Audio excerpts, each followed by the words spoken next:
Memperebutkan selendang Dewi Bulan. Apa yang sebenarnya Anda inginkan, Saudari Gao Sue? Bukankah kita memasuki kediaman kuno ini untuk mendapatkan senjata roh kelas surga? Selidik Gu Heng, penasaran apa yang direncanakan oleh Gao Sue. Gao Sue tersenyum lebar dan berkata, mudah saja. Aku menginginkan selendang Dewi Bulan itu. Gu Heng mengerutkan keningnya. Bukankah aku telah mengatakan Saudari Gao Sue boleh mengambilnya? Namun, aku menginginkan jaminan kalau kalian tidak akan menyerang kami. Sahut Gao Sue sembari memperhatikan selendang Dewi Bulan yang telah sepenuhnya melakukan generasi dan memagari mereka di tengah-tengah ruangan tengah kediaman kuno. Mudah saja. Anda hanya melakukan sumpah hati iblis yang berlaku untuk hari ini saja. Raut wajah Gu Heng menjadi masam, karena ia tidak mungkin melakukan itu. Kalau Anda tidak mau, lupakan saja, kata Gao Sue lagi. Gu Heng yakin bila Gao Sue ditawarkan kompensasi berupa kepingan emas, ia pasti akan menolaknya. Begitu juga dengan sumber daya. Karena ia sendiri berasal dari klan besar yang tidak kekurangan harta maupun sumber daya. Dia kemudian menghela nafas dalam-dalam. Tidak ada yang dapat ia lakukan saat ini. Apakah ia akan keluar dengan tangan kosong atau...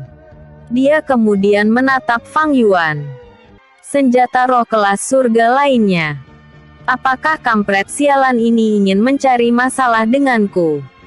Gumam Fang Yuan menyadari ada yang aneh dengan tatapan Gu Heng. Apakah tawaranku tadi kalian terima? Atau kalian akan terkubur hidup-hidup di sini? Karena hanya istriku yang dapat melemahkan segel kediaman kuno ini. Ancam Fang Yuan agar mereka tidak mencoba bertindak nekat melawannya. Itu hanya akan berakhir tragis saja. Kami setuju. Sahut Gao Sue tanpa berpikir panjang. Oh, pemuda tampan tersebut adalah bawahannya juga. Karena klan Fang berada di bawah perlindungan klan Gao.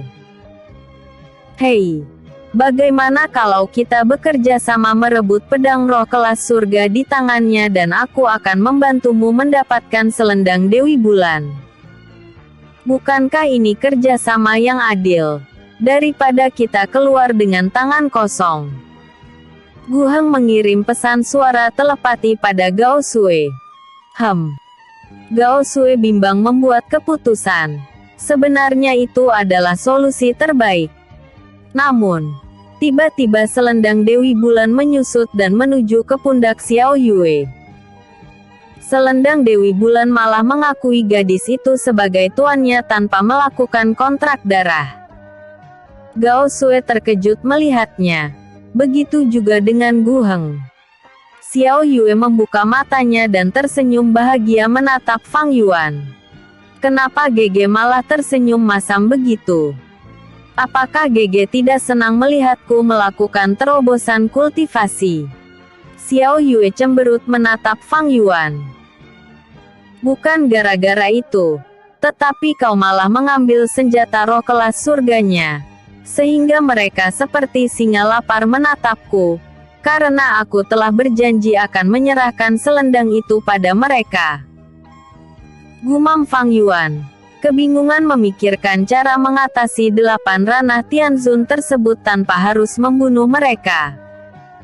Kemudian Fang Yuan berkata, "Selamat Yuer. Kamu telah mencapai ranah Tianzun." Namun, tiba-tiba segel kediaman kuno yang berbentuk pola heksagram tersebut mengeluarkan siluman rubah putih ekor 9 yang memiliki basis kultivasi setara ranah absolute God. Sehingga Fang Yuan berkeringat dingin. Karena ia masih trauma saat ditekan oleh Xiao Jian saat di hutan Baohu. Kini malah muncul lagi musuh yang mengerikan lainnya. Berani sekali kalian mencuri di kediaman tuanku. Seru siluman rubah ekor 9 tersebut sembari mengeluarkan niat membunuh yang sangat mengerikan. Gu Heng dan yang lainnya langsung bertekuk lutut dan menangkupkan tinju untuk menunjukkan rasa hormat. "Maaf leluhur agung," sapa Gu Heng tanpa berani menatapnya. "Kami tidak bermaksud mencuri di sini dan kami tidak mengambil barang apapun. Bolehkah kami meninggalkan tempat ini?" Siluman rubah ekor 9 tersebut mengerutkan keningnya dan berkata, "Siapa yang mengambil lukisan tuanku? Lukisan yang paling besar justru tidak ada lagi. Kalian manusia busuk ingin membodohiku, ya?" Tiba-tiba muncul badai salju yang mengelilingi kediaman kuno, sehingga tidak seorang pun yang akan bisa meninggalkan tempat tersebut. "Cepat kembalikan siapa yang mengambil lukisan leluhur Cumei." Gu Heng membentak rekan-rekannya, tetapi tidak ada yang mengaku kalau mereka mengambil lukisan tersebut, sehingga Gu Heng berkeringat dingin. Takut mereka akan dibunuh oleh siluman rubah putih ekor 9 tersebut. "Ah, sia. Kenapa aku pergi ke tempat mengerikan ini?" Gerutu Gao Sue ingin menangis, tetapi sudah terlambat untuk menyesal. Fang Yuan tersenyum masam dan berkata, "Sebenarnya aku sangat mengagumi leluhur Cumei, dan hendak memajang lukisannya di kamarku." Fang Yuan mengeluarkan lukisan Cumei, sehingga Xiao Yue cemberut menatapnya karena tidak menyangka suaminya itu tergila-gila pada lukisan wanita lain. Padahal dia sedang berkilah saja agar tidak dimarahi oleh siluman rubah putih ekor 9. "Oh, apakah kamu akan berfantasi liar dengan membayangkan lekuk tubuh tuanku?" Kata-kata siluman rubah putih ekor 9 membuat tubuh Fang Yuan menggigil ketakutan. "Tidak kak. Aku tidak berani melakukan itu leluhur. Lagi pula aku sudah memiliki istri cantik di sebelahku ini." Fang Yuan langsung menangkupkan tinju untuk menunjukkan rasa hormat. Siluman rubah putih ekor 9 menatap Xiao Yue dan ia menyadari kalau Xiao Yue memang lebih cantik dari tuannya. "Tunggu. Selendang Dewi Bulan milik tuanku mengakuimu sebagai tuan barunya." Dia sangat terkejut. Xiao Yue tidak tahu harus menjawab apa, karena ia belum menyadari kalau selendang yang membalut pundaknya adalah senjata roh kelas surga. Xiao Yue menyapa leluhur agung. Sapanya sembari menangkupkan tinju untuk menunjukkan rasa hormat. Siluman rubah putih ekor 9 tiba-tiba berubah wujud menjadi manusia yang mirip dengan lukisan Cumei. Namun, Fang Yuan dan rombongan klan Gu langsung menyeka mimisan yang keluar dari hidung mereka. "Terima kasih leluhur telah menampakkan keindahan yang akan kami ingat seumur hidup ini." Fang Yuan tanpa sengaja berkata begitu, sehingga Gu Heng dan yang lainnya menatap tajam padanya. "Sialan kau. Habis sudah. Mata kita akan dibutakan. Mungkin akan dibunuh." Siluman rubah putih ekor 9 tetap melangkah tanpa mengenakan pakaian apapun, kecuali tiba-tiba ada butiran salju yang menutupi beberapa area tubuhnya. Dia kemudian menyentuh wajah Xiao Yue. "Gadis yang cantik, tetapi kenapa kamu malah menikahi laki-laki cabul ini? Seharusnya kamu harus menjaga dirimu menjadi suci dan aku bisa mengajarimu teknik berpedang yang bisa membelah bulan menjadi 2 bagian." Xiao Yue tersenyum dan menatap Fang Yuan. "Aku tidak menginginkan kekuatan besar seperti itu, walaupun itu bisa menghancurkan surga. Karena yang kuinginkan hanya hidup bahagia bersama Yuan Gege saja." Fang Yuan sangat tersentuh mendengarnya. "Aku juga Belum selesai Fang Yuan berbicara, tetapi tubuhnya tiba-tiba dibekukan menjadi patung es. "Sial. Kenapa roh bela diri Phoenix di dalam dantianku ikut menggigil kedinginan?" Gerutunya menyumpahi siluman rubah putih ekor 9 tersebut. Karena selendang Dewi Bulan telah mengakui dirimu sebagai tuan barunya, maka aku tidak bisa mengambilnya kembali. Kalian semua sekarang enyahlah dari sini. Siluman rubah putih ekor 9 tiba-tiba menghilang begitu saja dan es yang membekukan Fang Yuan langsung meleleh. Kediaman kuno langsung bergemuruh seperti terjadi gempa bumi, sehingga mereka berlomba-lomba meninggalkan tempat itu agar tidak tertimpa bangunan dan terjebak selamanya di dalam kediaman kuno. Fang Yuan belum sempat berpikir apa yang sedang terjadi, karena ia sedang menggigil kedinginan. Namun, tiba-tiba Xiao Yue kembali membalut tubuhnya dengan energi spiritual es dan membawanya meninggalkan kediaman kuno. Episode sebelumnya, Xiao Yue menerobos ke ranah Tianzun. Episode berikutnya, menuju klan Fang. Gu Heng mengerutkan keningnya memperhatikan kediaman kuno yang langsung rubuh dan lenyap begitu saja. Sial, kita tidak mendapatkan apapun di sini, gerutunya. Benar, buang-buang waktu saja, sahut Gao Sui dengan helaan nafas panjang. Namun, mereka teringat dengan kata-kata Fang Yuan tentang kompensasi 1000 keping emas, sehingga semua mata tertuju pada Fang Yuan yang masih menggigil kedinginan, karena ia belum bisa mengalirkan ki apinya untuk menghangatkan tubuhnya. Hei, kenapa para senior menatapku begitu? Fang Yuan keheranan menatap mereka. Gao Sui tersenyum lebar menatap Fang Yuan dan berkata, "Mana 1000 keping emas kami?" Dia mengulurkan tangannya.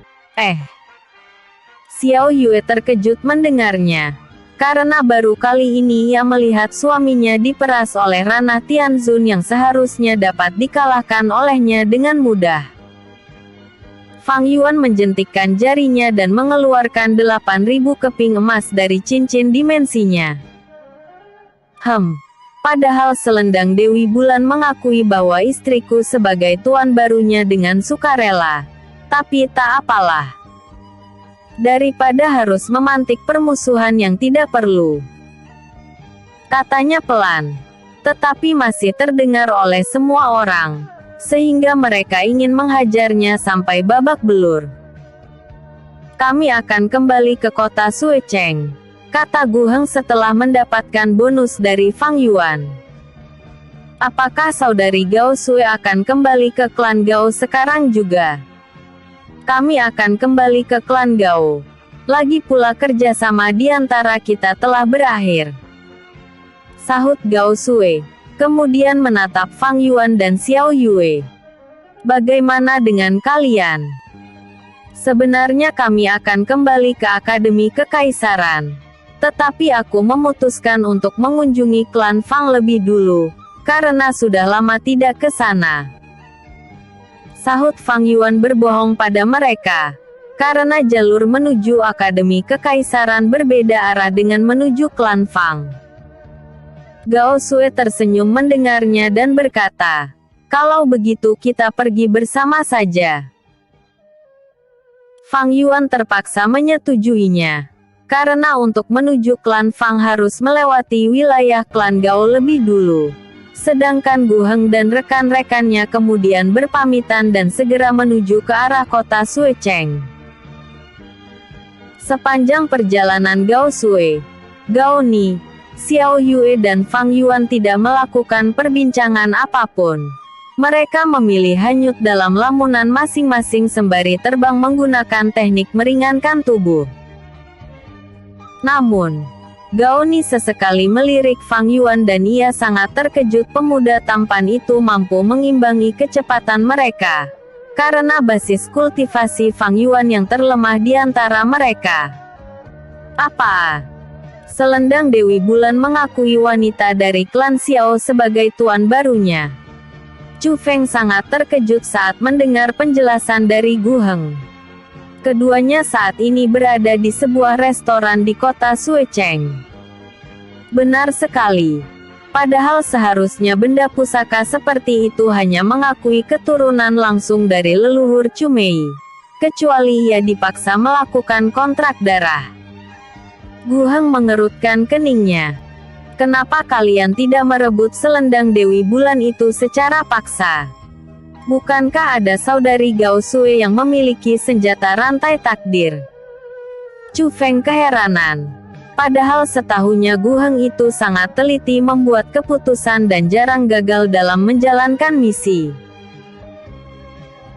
Gu Heng menghela nafas dalam-dalam dan berkata, setelah selendang Dewi Bulan mengakui wanita itu sebagai tuan barunya, kami juga dikejutkan oleh kemunculan siluman rubah putih ekor 9 yang menjadi peliharaan leluhur Cumei. Makanya kami tidak berani bertindak gegabah. Chu Feng masih tidak mengerti apa hubungan antara merebut selendang Dewi Bulan dengan kemunculan siluman tersebut. Aku curiga siluman rubah putih ekor 9 itu diam-diam mengakui wanita itu juga sebagai tuannya. Karena ia menyentuh wajah wanita itu dan tiba-tiba menghilang begitu saja. Gu Heng berspekulasi. Chu Feng makin bingung dibuatnya. Kenapa peninggalan leluhurnya malah mengakui wanita itu sebagai tuan barunya? Siluman rubah adalah siluman yang sangat licik dan tidak mudah mengakui seseorang menjadi tuannya. Kecuali wanita itu mungkin memiliki bakat mengguncang langit dan telah meramalkan kalau ia akan menjadi Rana Absolute God di masa depan. Gumamnya. Chu Feng segera berdiri dan menangkupkan tinju untuk menunjukkan rasa hormat pada Gu Heng. Kami akan segera kembali ke klan Chu. Patriark harus mengetahui kabar ini. Gu Heng juga memilih kembali ke klan Gu dan melaporkan kejadian di kediaman kuno tadi. Karena ia ditugaskan untuk mendapatkan selendang Dewi Bulan. Namun, kejadian di luar perkiraannya malah merusak semua rencananya. 2 hari kemudian, rombongan Fang Yuan memasuki wilayah klan Gao. Bagaimana kalau kalian menginap di kediaman klan Gao kami saja? Kata Gao Sue. Dia masih ingin mengenal Fang Yuan dan Xiao Yue lebih dalam lagi.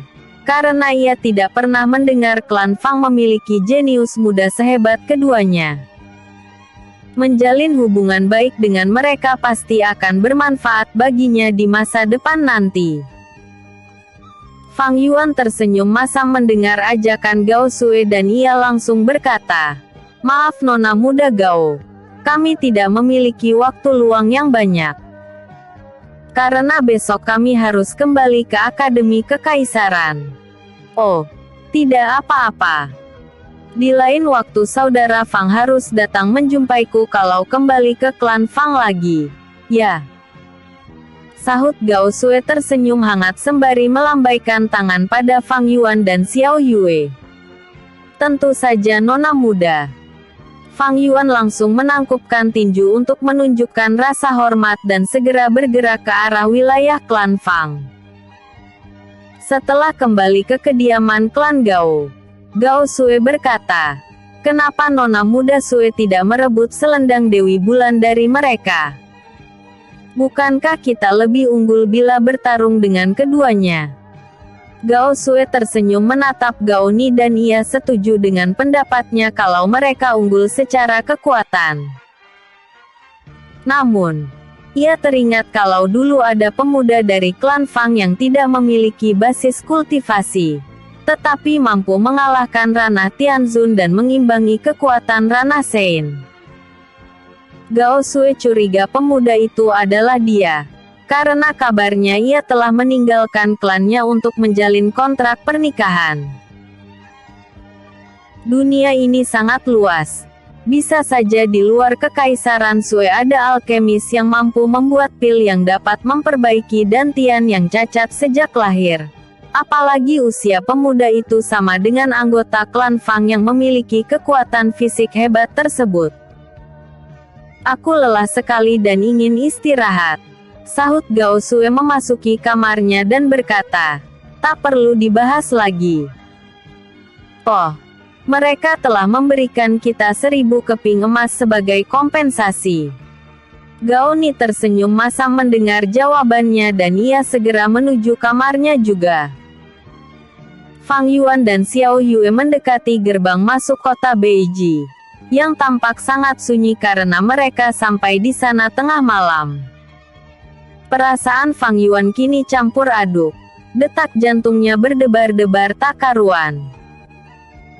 Terlintas di benaknya untuk mencari penginapan di kota lain saja. Karena tujuannya datang ke benua utara adalah untuk mencari lumut mutiara, bukan untuk pulang kampung. GG. Bisik Xiao Yue saat Fang Yuan berhenti melangkah. Tepat hanya beberapa langkah dari gerbang klan Fang yang tertutup rapat. Ada apa? Fang Yuan tersenyum masam dan menatap gerbang masuk klan Fang. Apakah kalian ingin memasuki kota Beiji? Tiba-tiba ada yang bertanya dari balik gerbang dan Fang Yuan mengenali suara ini. Paman Fang Duan. Sapa Fang Yuan sembari melambaikan tangan. Tiba-tiba gerbang masuk kota Beiji terbuka dan terlihat pria berusia 40-an tahun sedang menyeka air mata. Kamu Fang Yuan, kan? Selidiknya. Walaupun sebenarnya ia telah mengenali suara yang berkata itu adalah bocah tampan yang juga tetangganya yang telah diusir secara halus oleh petinggi klannya melalui kontrak pernikahan ke ujung selatan dunia. Episode sebelumnya. Memperebutkan selendang Dewi Bulan. Episode berikutnya. Mengejutkan Patriark Klan Fang. Patriark Klan Fang. Fang Yuan tersenyum menatap Fang Duan sembari melepas topi caping serta penutup wajah yang ia kenakan. Namun, ia bingung. Bagaimana cara memulai pembicaraan dengannya? Hahaha, kamu benar-benar Fang Yuan. Fang Duan tertawa dan beberapa anggota klan Fang lainnya langsung menghampirinya. Wah, baru juga setahun meninggalkan kota Beiji. Kamu telah rindu saja. Ya, itu wajar. Mungkin ia rindu dengan Nona Fangling yang kini tumbuh menjadi salah satu wanita cantik yang diperebutkan oleh tuan muda klan-klan besar di Akademi Kekaisaran. Oh, iya ya. Aku dulu ingat kalau Fang Yuan jadi rebutan gadis-gadis di kota Beiji ini. Fang Yuan tersenyum masam melirik Xiao Yue yang langsung membuang muka ke arah lain. Sehingga Fang Yuan ingin menendang anggota klan Fangnya yang sedang mengenang masa lalunya tersebut. Fang Yuan menggertakkan giginya. Sehingga mereka langsung mundur beberapa langkah. Karena tindakan seperti ini di masa lalu adalah sebuah hukuman dari Fang Yuan. Karena mereka melakukan perbuatan salah. Fang Duan tersenyum menatap generasi muda dari klan Fang justru ketakutan melihat Fang Yuan. Namun, tiba-tiba ia terkejut saat menyadari kalau Fang Yuan kini telah memiliki basis kultivasi ranah utusan dewa. Sejak kapan kamu memulihkan dantian cacatmu? Tanya Fang Duan. Sehingga anggota klan Fang lainnya terkejut mendengarnya dan mereka langsung mengedarkan energi spiritual memeriksa basis kultivasinya. Sial. Apakah kamu adalah monster? Kenapa dalam setahun bisa naik tingkat kultivasi cepat sekali? Surga benar-benar tidak adil. Padahal saudara Yuan telah memiliki kekuatan fisik yang mampu mengimbangi kekuatan patriark. Kini malah basis kultivasinya juga dipulihkan. Fang Yuan mengerutkan keningnya mendengar pembicaraan mereka. Apakah kalian tidak senang aku memiliki basis kultivasi tinggi? Energi spiritual di sekitar mereka tiba-tiba bermuara ke arahnya. Saudara Yuan, kami sedang memujimu, bukan mengutukmu. Mereka mengerumuni Fang Yuan. Ada yang memijat pundaknya, tangannya dan bahkan ada yang merapikan rambutnya. Fang Duan tertawa terkekeh melihat kebiasaan mereka yang tidak pernah berubah bila berhadapan dengannya. Kemudian ia menatap wanita yang mengenakan topi caping serta penutup wajah di sebelahnya. "Apakah Anda istri dari Nak Yuan?" sapa Fang Duan sembari menangkupkan tinju untuk menunjukkan rasa hormat pada tamunya tersebut. Xiao Yue sedang tersenyum memperhatikan Fang Yuan dan anggota klan Fang yang sedang berusaha mencari muka pada suaminya, sehingga ia lupa memperkenalkan diri. Dia kemudian membuka penutup wajahnya dan melepas topi caping yang ia kenakan. "Xiao Yue," menyapa Paman Duan. Dia menangkupkan tinju untuk menunjukkan rasa hormat. Para pemuda klan Fang yang sedang memijat Fang Yuan langsung berhenti bergerak dan mulut mereka ternganga menatap Xiao Yue. Walaupun cahaya lentera yang menerangi gerbang masuk cukup redup, namun pancaran kecantikannya tetap menyilaukan pandangan mereka. Kenapa tidak aku saja yang diutus ke Kekaisaran Wei untuk menjalin kontrak pernikahan? Ya, seharusnya aku saja. Fang Yuan kembali menggertakkan giginya, sehingga mereka langsung kabur ke dalam kota Beiji. Karena bila telah 2 kali menggertakkan giginya, maka Fang Yuan akan langsung menghajar mereka. Fang Duan tersenyum lebar dan berkata, "Kalian pasangan yang sangat serasi. Satu tampan dan kuat, sedangkan satu lagi cantik dan memiliki basis kultivasi tinggi." Fang Yuan sangat senang mendengar pujian dari Fang Duan dan berkata dalam hatinya bahwa ia sebenarnya bisa saja menerobos ke ranah Tianzun dengan esensi api Phoenix yang diberikan oleh siluman Phoenix Nirwana. Namun, ia belum memiliki kesempatan yang pas melakukannya, karena tiba-tiba saja Xiao Jian muncul mengejar mereka. "Kenapa tidak ada yang datang menyambutku?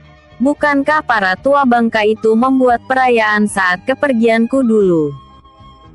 Fang Yuan langsung mengedarkan energi spiritualnya ke arah kediaman klan Fang. Patriark klan Fang langsung terbangun dari tidurnya saat merasakan ada musuh yang sengaja mengirim energi spiritual padanya. Begitu juga dengan penatua lainnya. Patriark klan Fang tiba-tiba melayang di atas gerbang masuk kota Beiji dan menatap tajam pada pemuda yang merupakan ranah utusan dewa tersebut. Dia tak habis pikir, kenapa pemuda itu datang mencari kematian ke klan Fangnya, dan dia tak menyadari pemuda itu adalah Fang Yuan. Patriark telah mencapai ranah immortal. Gumam Fang Yuan terkejut, ia berhasil mengatasi hambatannya. Padahal sangat sulit naik tingkat kultivasi bila telah berulang kali gagal melakukan terobosan. Banyak kultivator yang tidak akan melakukan terobosan ke ranah lebih tinggi lagi, bila mereka gagal di percobaan pertama dan kedua. Karena pada percobaan selanjutnya biasanya akan merusak dantian mereka. Sedangkan Patriark klan Fang telah 5 kali gagal menerobos ke ranah immortal dan percobaan ke-6 akhirnya ia berhasil. "Kalian siapa?" Patriark klan Fang bertanya. Tetapi tiba-tiba energi spiritual di sekitarnya malah berkumpul ke arah pemuda itu. "Kau, Fang Yu." Belum selesai ia bicara, tiba-tiba Fang Yuan melesat ke arahnya. Boom! Ledakan keras terjadi dan roh bela diri naga putih tiba-tiba melayang di atas kota Beiji. Para penduduk kota Beiji terkejut melihatnya dan sudah setahun ini roh bela diri naga putih tidak pernah muncul lagi. Atau tepatnya setelah si biang kerok Fang Yuan pergi ke Kekaisaran Wei. Karena hanya dirinya saja yang sering latih tanding dengan Patriark klan Fang. Gerakan ketiga tapak iblis. Tarian kematian.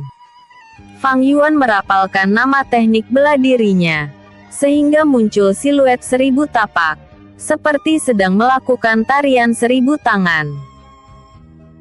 Patriark klan Fang langsung menggunakan teknik berpedang terhebatnya dan ia tidak mau meremehkan kekuatan Fang Yuan.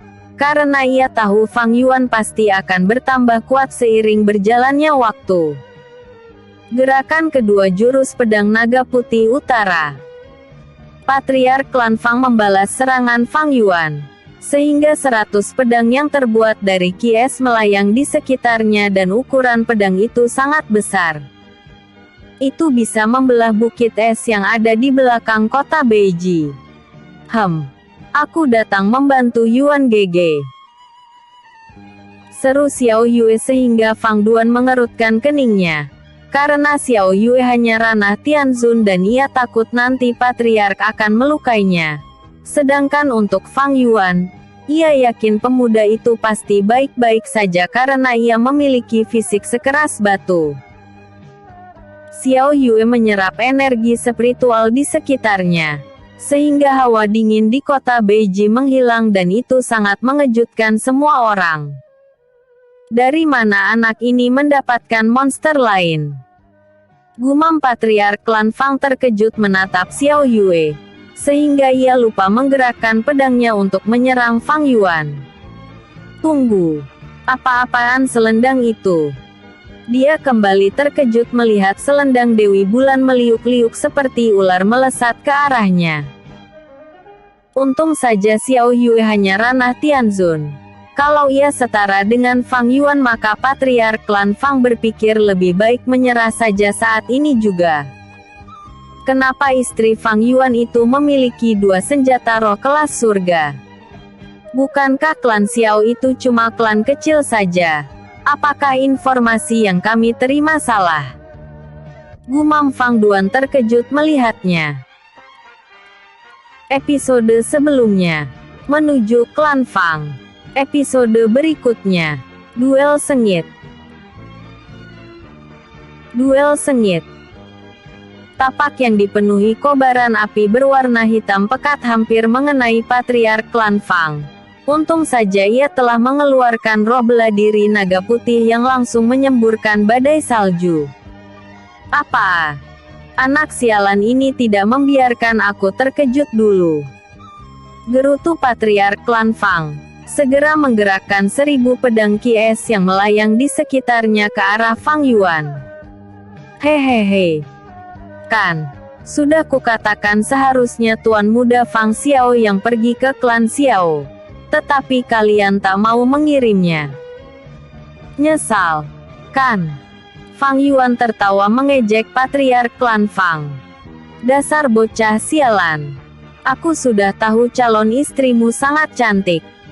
Yang membuatku tercengang adalah kenapa istrimu memiliki 2 senjata roh kelas surga. Apakah klan Xiao sangat kaya? Patriark klan Fang penasaran. Karena informasi yang ia terima mereka cuma klan kecil saja. Fang Yuan tidak menjawab pertanyaannya. Tetapi ia segera menggunakan teknik tinju penggetar langit tahap sempurna dan meninju hujan pedang ki es yang melesat ke arahnya. Patriark Zhao, Anda curang. Menyerangku diam-diam padahal kita sedang berbicara. Gerutu Fang Yuan sehingga Patriark klan Fang mengerutkan keningnya. Sejak kapan mulutmu tak bisa berhenti berkoar-koar? Padahal dulu kamu adalah pemuda paling dingin seperti CEO paviliun dagang sebelah. Ejek Patriark klan Fang dan terkejut tiba-tiba badai salju melesat ke arahnya. Namun, ia hanya perlu menjentikkan jarinya saja untuk menghilangkannya karena kekuatan Xiao Yue hanya bisa menggelitiknya saja. Istrimu memiliki masa depan yang cerah. Kenapa dia tidak menuju benua tengah? Jangan bilang dia menunggu dantian cacatmu sembuh dulu. Ejeknya lagi. Padahal ia sudah tahu kalau Fang Yuan kini memiliki basis kultivasi ranah alam utusan dewa. Wajah Fang Yuan terlihat sangat masam.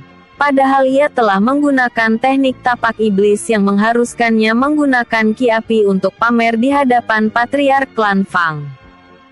Namun, Patriark malah lebih memperhatikan Xiao Yue.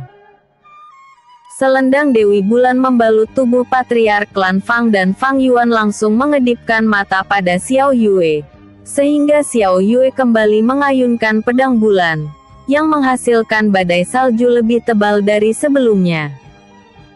Patriark klan Fang hanya menggunakan aura ranah immortalnya saja untuk menghilangkan lilitan selendang Dewi Bulan dari tubuhnya. Roh bela diri naga putih menghisap semua badai salju yang dilepaskan oleh Xiao Yue. Namun, tiba-tiba muncul meteoroid dari langit, sehingga Patriark klan Fang memerintahkan roh bela diri naga putih mengatasinya. Kamu juga memiliki pedang roh kelas surga, ya? Apakah kamu telah menjadi menantu idaman di klan Xiao? Patriark klan Fang tersenyum melihat pedang matahari yang digenggam oleh Fang Yuan. "Ayo Yuer!" seru Fang Yuan melesat ke arah Patriark klan Fang sembari mengayunkan pedangnya. Lemah. Patriark klan Fang tetap berdiri di tempatnya sembari mengayunkan tangannya, sehingga 1000 pedang kies kembali muncul dan melesat ke arah mereka. Hahaha, patriarkmu ini telah memasuki ranah immortal. Untuk mengalahkanku, itu sama saja pungguk merindukan bulan. Ejeknya lagi. Para penatua klan Fang ingin membantu Patriark Fang Zhao, tetapi Fang Duan langsung mengatakan pada mereka bahwa musuh yang sedang dilawan oleh Patriark Fang Zhao adalah Fang Yuan, sehingga mereka langsung terkejut. Karena tidak menyangka dia telah menjadi kultivator hebat saat ini. Bahkan selangkah lagi ia bisa memasuki benua tengah dengan usia yang sangat muda. Melihat 1000 pedang kies melesat ke arah mereka, Fang Yuan langsung menyimpan pedang matahari dan menggunakan tinju naga penggetar langit menangkisnya. Roh bela diri naga putih melesat ke langit agar ledakan dari meteoroid tidak berdampak ke kota Beiji.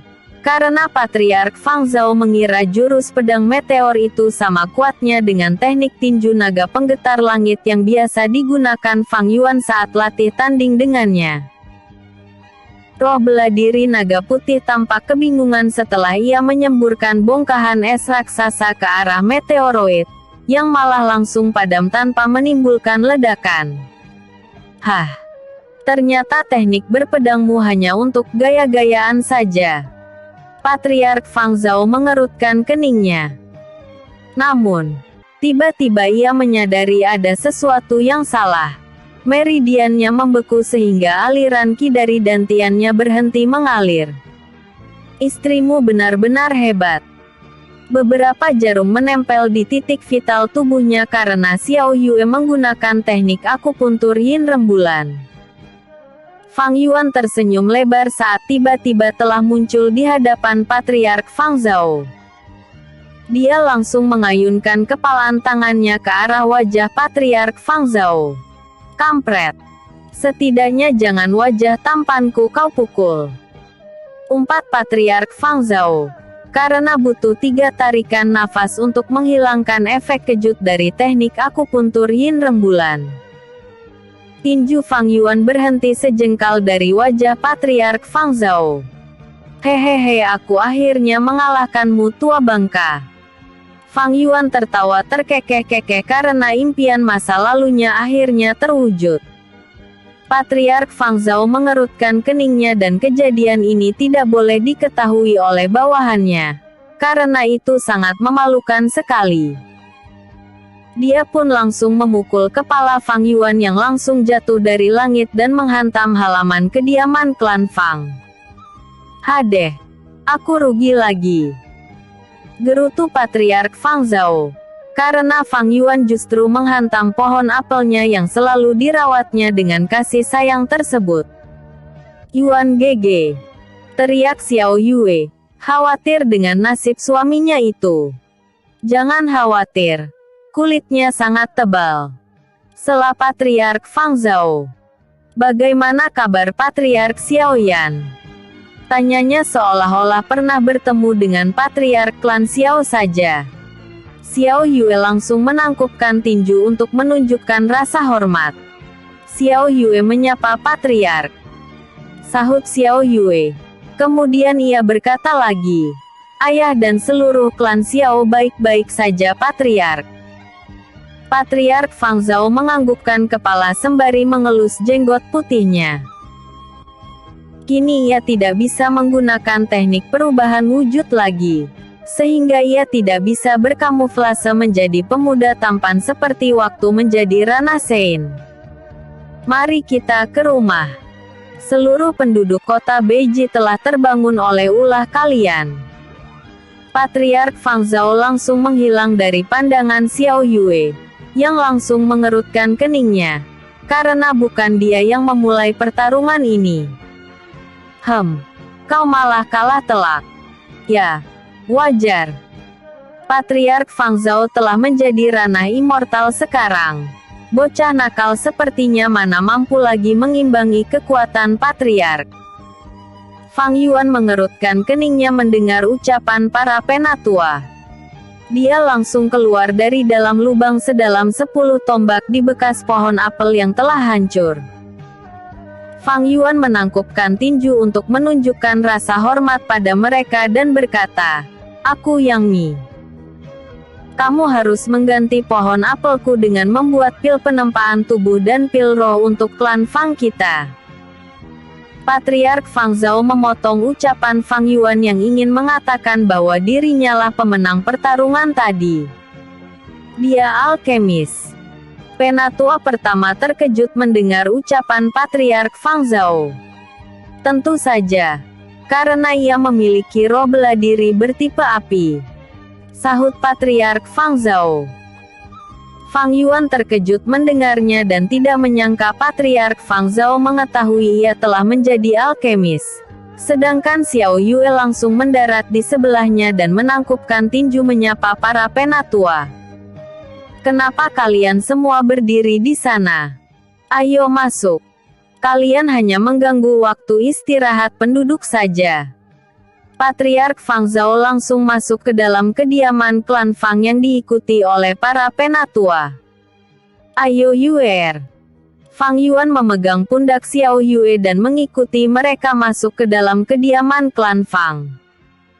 Tak perlu gugup. Sikap mereka memang selalu aneh begini. Bisiknya lagi. Episode sebelumnya. Mengejutkan Patriark klan Fang. Episode berikutnya. Fang Yuan melakukan penerobosan kultivasi. Fang Yuan melakukan penerobosan kultivasi. Patriark maupun para penatua sangat penasaran. Metode apa yang digunakan oleh Fang Yuan dan istrinya sehingga mereka bisa menaikkan basis kultivasi dengan sangat cepat. Namun, Fang Yuan cuma mengatakan itu hanyalah karena mereka memiliki bakat tinggi dan sebuah keberuntungan. Mendengar jawaban Fang Yuan, para penatua hanya bisa menghela nafas panjang saja, karena semua orang juga tahu itu. Kalau faktor bakat adalah penentu kecepatan kenaikan basis kultivasi ahli bela diri. Satu batang dupa pun berlalu dan Patriark Fang Zhao menyuruh para penatua kembali ke rumah masing-masing. Begitu juga dengan Xiao Yue yang dibawa oleh seorang pelayan wanita ke kamar tamu kediaman Patriark Fang Zhao. Apa tujuanmu sebenarnya kemari? Selidik Patriark Fang Zhao mencurigai kedatangan Fang Yuan bukanlah karena rindu dengan kampung halamannya. Fang Yuan tersenyum. Patriark masih memiliki pemikiran yang tajam seperti dulu, sahut Fang Yuan. Tetapi Patriark hanya tersenyum masam menanggapinya. Aku mengalami kesulitan di sana dan terpaksa kabur kemari untuk mencari lumut mutiara. Patriark tidak perlu khawatir. Setelah mendapatkan herbal tersebut, kami akan segera menuju benua tengah. Patriark Fang Zhao mengerutkan keningnya. Musuh seperti apa yang membuatmu sampai lari terbirit-birit begitu? Dia penasaran. Hahaha. Klan Xiao. Benua Barat. Sahut Fang Yuan tertawa masam. Ekspresi wajah Patriark Fang Zhao juga tak bisa dilukiskan. Ia merasa tubuhnya bergetar hebat. Dia kemudian menghela nafas panjang dan berkata, "Istirahatlah. Istrimu mungkin akan kedinginan karena tidak terbiasa dengan iklim di Kekaisaran Sue ini." Patriark tidak penasaran kenapa kami diburu oleh mereka, sahut Fang Yuan sembari beranjak dari tempat duduknya dengan seringai tipis. "Tidak perlu." Patriark Fang Zhao melambaikan tangan mengusirnya. Fang Yuan tidak berkata apa-apa lagi dan menangkupkan tinju untuk menunjukkan rasa hormat. Karena ia tahu Patriark Fang Zhao tidak akan bisa tidur bila mengetahui kebenaran yang sesungguhnya. "Apakah ada masalah, GG?" tanya Xiao Yue saat Fang Yuan memasuki kamar. "Tidak ada apa-apa. Cuma mengenang masa lalu saja dengan Patriark," sahut Fang Yuan duduk di sebelah Xiao Yue yang telah berbaring di ranjang. "Aku akan mencoba menerobos ke ranah Tianzun juga. Kamu tidur saja. Tidak perlu mengawasiku karena tua bangka itu tidak akan tidur sepanjang malam bila aku ada di sini, hahaha." Xiao Yue mengerutkan keningnya. Ia bingung kenapa Patriark Fang Zhao tidak bisa tidur hanya gara-gara suaminya. "Kalau begitu semoga sukses GG. Agar kita bisa memasuki benua tengah bersama-sama," bisiknya sembari memejamkan mata. Fang Yuan mengeluarkan esensi api Phoenix yang diberikan oleh siluman Phoenix Nirwana saat berada di hutan Baohu dulu dan terpancar energi spiritual api yang tampak sangat ganas sekali, sehingga membuatnya ragu-ragu. Apakah ia harus menyerap esensi api Phoenix ini atau tidak? Aku tidak boleh ragu-ragu. Fang Yuan langsung menggunakan teknik pernafasan alam dan secara perlahan-lahan esensi api Phoenix memasuki meridiannya. "Sial. Panas sekali," gerutunya karena merasa sensasi terbakar. Esensi api Phoenix itu kemudian mengalir menuju dantiannya dan terjadi goncangan hebat di dalam alam ilusinya. Karena esensi api Phoenix tersebut tidak mau tunduk pada roh bela diri Phoenix miliknya. Itu wajar. Karena ia akan diserap oleh kekuatan yang lebih lemah darinya. Mengingat esensi api Phoenix berasal dari siluman Phoenix Nirwana yang setara dengan ranah Absolute God. Sementara roh bela diri Phoenix milik Fang Yuan cuma setara ranah alam utusan dewa saja. Aku harus menjinakkannya. Kalau tidak roh bela diriku akan rusak dan dantianku kembali menjadi cacat. Gerutu Fang Yuan menyerap energi spiritual di sekitarnya. Patriark Fang Zhao yang sedang sedih menatap pohon apelnya yang telah hancur akibat ditabrak Fang Yuan, langsung mengerutkan keningnya. Oh, ternyata ia berhasil memadukan teknik pernafasan alam dengan metode kultivasi klan Xiao. Fluktuasi energi spiritual di kota Beijing membentuk pusaran yang bermuara ke kediaman Patriark Fang Zhao. Sehingga para kultivator yang menyadari fenomena aneh itu hanya bisa bertanya-tanya, apa yang sedang dilakukan oleh Patriark mereka? Sial. Aku terlalu cepat menggunakan esensi api Phoenix ini. Gerutu Fang Yuan, menahan rasa sakit. Karena sensasi terbakar telah mencapai seluruh tubuhnya. Ini seperti disiksa di neraka saja. 3 batang dupa pun berlalu. Esensi api Phoenix masih melakukan penolakan dan tidak mau tunduk pada roh bela diri Phoenix yang berusaha menyerapnya.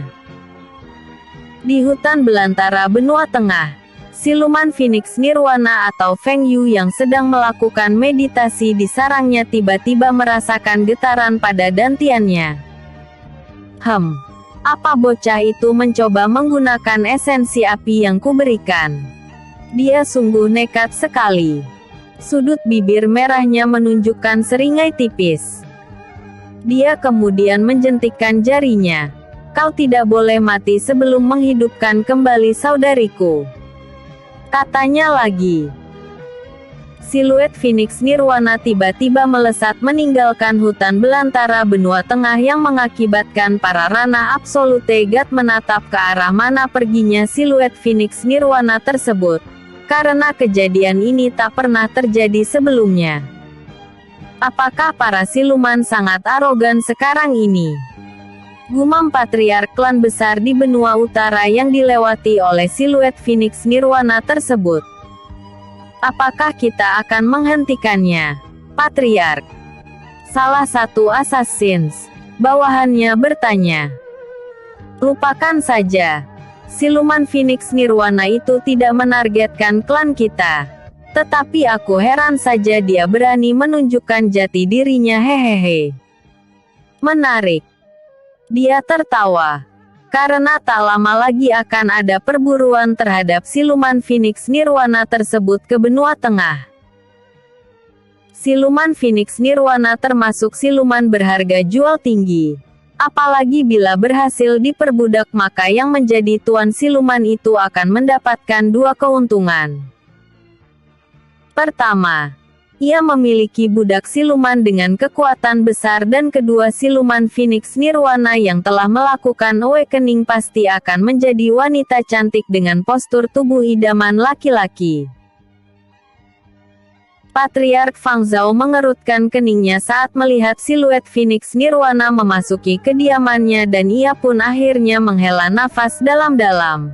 Karena besok Patriark klan Gao pasti akan datang ke kota Beiji ini untuk memastikan apakah klan Fang sedang dimusnahkan oleh siluman Phoenix Nirwana. Fang Yuan, apa yang telah kau lakukan di Kekaisaran Wei? Gumam Patriark Fang Zhao mengelus-elus jenggot putihnya. Ah, lupakan saja. Dia pasti mendapatkan beberapa keberuntungan. Tentu kesialan juga menyertainya juga. Dia menengadah menatap langit yang dipenuhi aurora dan beberapa hujan meteor. Siluet Phoenix Nirwana tersebut langsung memasuki dantian Fang Yuan, sehingga ia menyemburkan seteguk darah dari mulutnya. Namun, anehnya ia merasa esensi api Phoenix langsung bersedia diserap oleh roh bela diri Phoenix, dan tambahan dari siluet Phoenix Nirwana itu juga mengandung energi spiritual api yang sangat besar. Awan hitam kemudian menutupi langit kota Beiji, dan awan itu tampak sangat mengerikan. Seperti ada kekuatan jahat yang ingin menelan kota. Apa-apaan ini? Apakah bocah itu berkolusi dengan iblis atau melakukan kultivasi terlarang? Gumam Patriark Fang Zhao. Karena saat ia menerobos ke ranah immortal, awan hitamnya tidak seseram ini. Sambaran petir ilahi kemudian melesat ke arah kamar yang didiami Fang Yuan. Dan Patriark Fang Zhao tidak melewatkan kesempatan ini untuk menontonnya. Beberapa penatua pun datang ke halaman kediaman klan Fang tersebut. Mereka juga tidak ingin melewatkan kesempatan melihat jenius bela diri melakukan terobosan kultivasi. 2, 3, 8, 9. Bocah itu akhirnya memasuki ranah Tianzun juga. Klan Fang akhirnya memiliki jenius bela diri. Kata Patriark Fang Zhao mengelus-elus jenggot putihnya dengan seulas senyum cerah. 10. Patriark Fang Zhao dan penatua terkejut melihat. Bagaimana mungkin? Bocah tengil itu telah menjadi ranah Sein. Semua saling memandang, dan ini adalah sejarah baru dalam dunia bela diri. Seseorang mampu melakukan lompatan kultivasi saat sedang melakukan penerobosan. Kenapa bisa begitu, Patriark? Bukankah saat melakukan terobosan dibutuhkan energi spiritual yang sangat besar? Penatua pertama, keheranan. Aku juga tidak mengerti. Tetapi mungkin ini ada hubungannya dengan siluman Phoenix Nirwana. Patriark Fang Zhao berspekulasi. Episode sebelumnya, duel sengit. Episode berikutnya, ranah Sein.